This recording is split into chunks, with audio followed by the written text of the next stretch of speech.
Jack Quaid stars as the unlikely vigilante Hughie Campbell in the Amazon Prime original series The Boys. It's a blockbuster action satire that explores what happens when revered superheroes go rogue and abuse their powers. I'm Rob Lucuria, senior editor at Gold Debbie with the one and only Jack Quaid. Jack, you're in the middle of production of season 3. I know you are super busy. You're running around trying to get this season done. So I think it's appropriate for me to ask, can you just spill the beans and tell us everything about season 3? Don't worry about spoilers. No one's going to be watching this interview. Sure. Everyone dies in the first episode, and then we just start over with a new cast. And that's it. I don't know why I'm still here, actually. I died like 3 episodes ago. I don't know why I'm here. But Toronto's great. Toronto's great in the summer. I've been riding my bike around. That's right over there. It's been great. Yeah. You're just you're living your best life, and it was all fake that you're busy, because you're really not. You've just been reading and watching TV and riding your bike. But putting that aside, facade, but of course. Now I'm glad to see you though, because I have actually been slightly anxious about whether your head was going to explode, and so I'm glad. I reckon it probably hasn't. And spoiler alert, I still think that your head is still intact, but that's just me. Who knows, right? I love riding that bike around Toronto, man. I could be here for that. You don't know. Yeah, absolutely. So, okay, I knew that you weren't going to tell me a damn thing, because otherwise you'd be in super heaps of trouble. But can you probably maybe tell us, when you were first briefed on what the season was going to look like, what did you say, or what was your reaction? When I was first briefed on season 3 or season 2? Season 3. Season 3, what did I say? What was my reaction? I think... Oh man. That's hard. I feel like every time I read a script of this show, it's a mixture of emotions. It's usually shock. Like I was surprised. It always goes a different direction than I expected to. And that's all I can say without giving too much away. But I was expecting one thing, I don't know why. And then I got a different thing.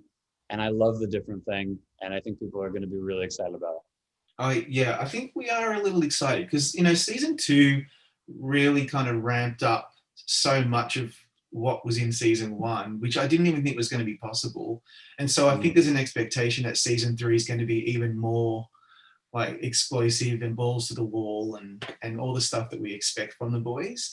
Let's look back at season 2. Because it was a really, really satisfying season to watch. All the way back in episode 1, it started off with the head explosions, and it became the running kind of story of the season, what was going on. And Hughie points out to Raina that her nose is bleeding, and suddenly, bam, her head pops like a balloon. I was like, okay, we're watching the boys. It was all over your face, and then all hell breaks loose. Talk us through that. That was my first day shooting season 2, was that scene. And it was a perfect scene to start that season with, because it had everything that I knew from season 1 within it. It was like blood getting on me, insane stuff happening.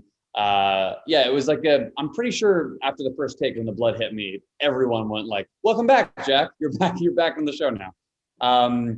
That was a really crazy day. It was just, there was a lot of elements at play, and the boys were in kind of a new scenario. They were on the run. They were without Butcher. They were trying to get some semblance of normalcy back into their lives, and talking to Rainer was their one shot at that. And when her head explodes, not only is it a shocking moment, but it means that they're pretty much screwed, because they have no one to talk to now, no one to help them take down Vought in that way. So that was a crazy day to start with. Also, that day was my first day. It was blazing hot outside. Last day of the show, that's where our base camp was, and the snow was blanketing the ground, so you couldn't have a starker contrast. And it was cool. It was just, I'm glad that was my first day. It was perfect. Wow, that's so cool. That is actually very cool. So spoiler alert, if you haven't watched out here, I didn't know about them before. I'm born and raised in LA. That's right. So there's seasons. Yeah, it's interesting. It is. I think. So yeah, I don't think I've ever even seen snow in real life. Like that's just a lot of people are like that. So spoiler alert: in case you haven't seen season 2, go away, watch it, come back because we're going to talk about it. So Congresswoman Victoria Neuman is revealed as the big bad responsible for all the exploding heads, and I thought that was a great reveal. You don't quite see it coming, but of course, if you look back, you can see the clues. Like Eric Kripke and the writers are so clever in the way that they built that up. But how did you find out about, or when did you find out about this huge reveal? Oh man, I'm actually not sure when I found out. Did Eric tell me before? I'm sorry, it was a while ago at this point. I know. I think I might were have you found shocked? out. No, you know what? I found out when I read the script for the finale. That's when I found out. I was shocked.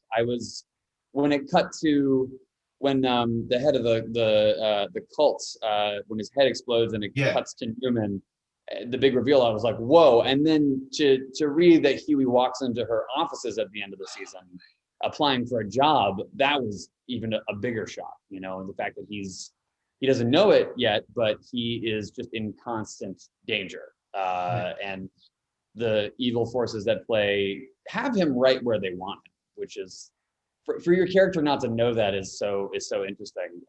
And to read that I loved it. I thought it was such a good twist. And I love how they did, if you notice throughout the season, and in rewatching it, they seeded it in early. It's a shot of me when that first head explodes, when Ranger's head explodes. It's a shot of me in the back of the van going, our head's gonna explode. And then it cuts to Newman on TV, talking about, I think running for Congress or and for re-election, and she's giving a speech on TV. It's such a good way to seed in, little hints towards the future. It was awesome. I know. She was on a 4 screen, and the screens were kind of cutting her off here as well. It's just so obvious when you look at it again. Really so good. But when this season kind of ends with Hughie taking on the job, I was saying to myself, really, like come on, Hughie. Like the first episode starts with him holding his girlfriend's hand after A-Train obliterated her, and then the last episode of season 2 ends with him working with this crazy person who is popping people's heads off. I just think it must be fun playing the character who is like always in mortal danger. He's always in danger. He cannot catch a break. Yeah, it is fun. It means you have to spend a lot of days covered in goo, a lot of days hyperventilating. But it's fun. It's the character. It's Hughie. It really, it's a joy to play. I love being the most underdoggy underdog that there could ever be. I think that's such a great place for a character to come from, is he's always trying to beat the odds and surmount these seemingly insurmountable challenges.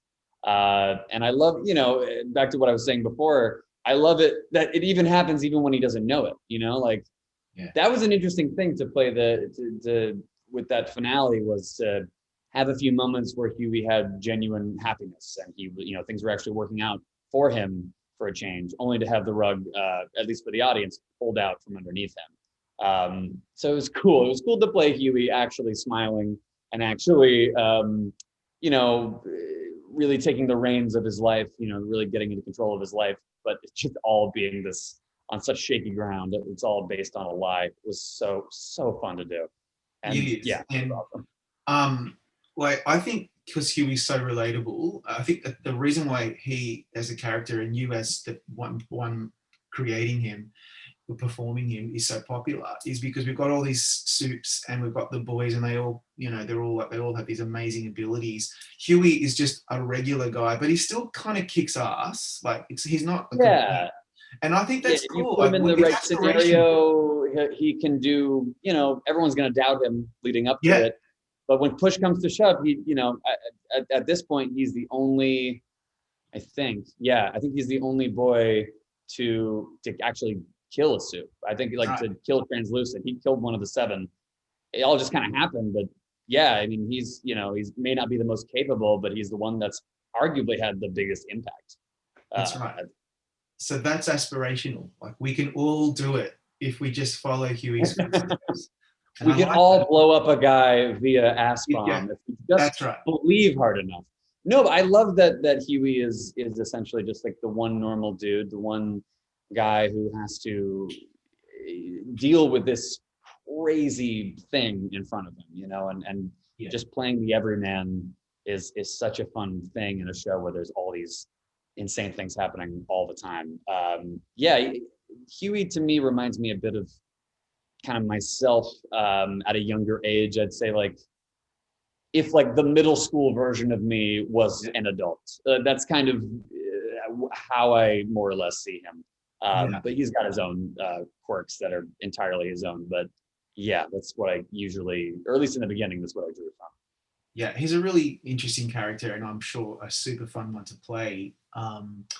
You know what? When we spoke, whenever it was a while ago, The Boys was a hit, and people loved it, and I was really, excited to talk about it. But now, it's like it's a phenomenon. And I'm not just saying this. Like it's Amazon's first real blockbuster hit. It regularly tops the streaming charts. It doubled its viewership. The critics are loving it. Like it's now at 97% on Rotten Tomatoes. Oh, really? Wow. Didn't know Yeah, that. it's incredible. Like, have you noticed a discernible difference in the show's popularity and acclaim? Here's the thing, not really. And the reason why is because of the pandemic.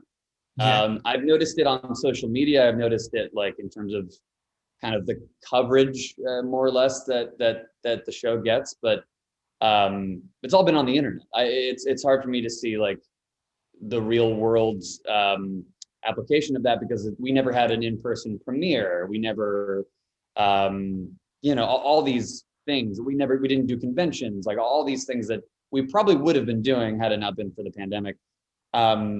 But yeah, like I know these facts. Like it's a big hit and such, these numbers or whatever. Looking at certain numbers. But I haven't really felt it. And then every now and then I'll get a glimpse of it, like someone recognizing me somehow with the mask on. Like, oh, it's Huey. I'm like, that's crazy that you just recognize me with my mask on. So yeah, like I felt a bit of it, but not as much, I think. But we're all just so over the moon about the reception. I mean, this is when you start a show, especially a show like this, we knew it was either going to be a big swing, no matter what, because it's either your cup of tea or very much not your cup of tea. yeah. It was even terrifying because we were shooting season 2 before season 1 came out, and season 1 came out while we were shooting season 2. And what could have happened was people didn't take to it. They didn't like it at all. And we're in the middle of shooting the second season, and that would be so disheartening, being like, oh, everybody hates it, and we're in the middle of shooting another one. What are we even doing here? But the reception to season 1 really, really spurred us on and really gave us all a bit of encouragement. And it was just really cool to see. And all the Boys fans have been so cool, making fan art and dressing, cosplaying as us, and just stuff that it's your wildest dream scenario when you're starting a show, and we got there. I can't thank the fans and the people that watched it enough. Yeah, it really would have been your wildest dreams, and it's just amazing. Like I saw that the show swept at the Critics' Choice Super Awards. You scored a couple of high-profile nominations at the MTV Awards, including for yourself. Most of our pop culture these days, like Marvel is just everywhere, and so is DC, and The Boys is really kind of right up there with those massive franchises. That's so exciting. So I'm glad. I'm very, very glad. I feel vindicated that I was there from the beginning. Now, you knew, man. You knew before anyone else. This is all about me. No, but let's get slightly deeper if we can. If you don't, sure, yeah. Let's do this. So, what I enjoy most about this show, honestly, even though it's beautiful to look at, it's fun and it's crazy, is how unapologetically subversive and provocative it is, particularly about people in power. I've really enjoyed that in season 2. Like they're portrayed as craven, self-serving, and shameless. And then when I switch on CNN, I see the same kind of people, like in corporate America and in politics. It's not as far-fetched. The show isn't that far-fetched, is it, when it comes to that side of things? It's really weird. It's really weird how, I mean, especially with season 2, we had all, obviously Eric and the writers are picking subject matters from the real world. They're, things that have always kind of been there. And yet the world, I don't want to say that like those things became more prevalent, or anything. Like corruption's always been around, but it became more obvious when the show was coming out. You know what I mean? It was like right there in front of your face, just how blatant the corruption was, and nobody was doing anything to stop it, seemingly at that time. And it was crazy because it wasn't as bad, or at least, it wasn't as obvious when we were shooting it. It was still pretty bad, but it wasn't as obvious. And then the real world and our show kind of met in the middle there, which is really weird. It almost felt like we were not predicting anything, but the show became less ridiculous. Like it became less of a buy, it became a show where people would be like, I can see that, besides the superpowers, I can see that in my real world when I turn on CNN. And that was crazy and surreal and weird. And we're shooting season 3 now. And I'm like, what about what we're shooting now is going to be an actual thing when this season comes out? Like, I'm a little bit scared, to be honest. It was a very odd, surreal thing to happen, to have the real world match up to your insane superhero show. Absolutely, and the same goes for Stormfront. Bringing on Maya Cash, that was the best casting because she really kills it.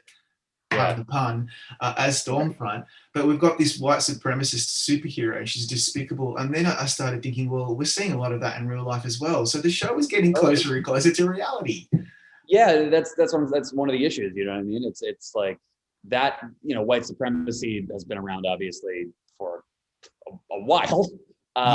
That's an understatement, but it particularly reared its ugly head around the time that the show was coming out. Not necessarily when we were shooting it, but when the show was actually out. That was crazy because we obviously the show was anti-white supremacy, and to have kind of these people who again are so obvious or so blatant or are just saying, proudly proclaiming that they're white supremacists and that there's these movements around the time when the show was coming out was such a weird thing. It was crazy. But I mean, the show was more relevant because the world got worse in that time. It's very weird. It is very weird. So all I'm expecting in 2021 is that something like Compound V will come out, and then it'll be full circle, and we'll be just living it. Yeah. Let's hope not, but you never know. Trump will ingest it and literally become Homelander. Like he'll wear a cape. It'll be like our show will become a documentary by season. It will. And look, as long as my head doesn't pop like a balloon, I think I'm okay. Maybe I'm okay with that. We're all okay as long as that doesn't happen. I think. I don't know. I still can't get that balloon popping head thing out of my mind. It is so confronting. Like in the courtroom, come on, like. I was very happy not to be on set that day. That would have been one bloodbath too many for me. I noticed that. I noticed you went on set. I'll let Colby and Claudia. I just thought that was so nice of Jack to not have him on set that time, because normally you're the one that cops everything, right? I almost was. The boys were almost in that scene, and then we were like, "Why would we be in the courtroom? That makes no sense." No. And they changed it. It was like a brief moment, and then we, it became us watching it on TV. Granted, we are. No, we're not covered in blood. Then that's episode 3. Whatever. I missed out. I missed out on that blood shower, and I'm so grateful for that. Yeah, I am too. My final question is, you do a lot of voiceover work. We talked about this a little bit last time, Star Trek Lower Decks, which I really enjoyed. Then I found out you're going to be the new Superman. Yeah. I'm so glad, like you're really leaning into this genre work. I just think it's really your wheelhouse now, and I think it suits you. Are you enjoying the voiceover stuff, particularly now becoming the new Superman? I love it. I really love voiceover so much, and I love genre stuff, man. It's just like it's the stuff that I watch, if I wasn't in it. I mean the Superman stuff is surreal. You know, I auditioned for it. We recorded a pilot, found out I got picked up, and then they announced it. I didn't expect them to. But I just think it's so, I don't know, I feel very lucky as an actor to be on a show like The Boys that's very subversive and takes these superheroes and makes them all corrupt. And, you know, it's a show that shows you the darker side of that world. And then I get to be on this animated show that shows the most wholesome version of that, like the thing that we are subverting. Just to be able to live in those two worlds and play either side, both sides of that coin, that's fascinating. And it's going to be really, cool. I don't know. I'm just very, very excited. Yeah, I am too. Mate, I really appreciate your time. I know how busy you are filming season 3. Good luck for that. We're looking forward to it. Thank you so much for talking with me, man. It's good to see you.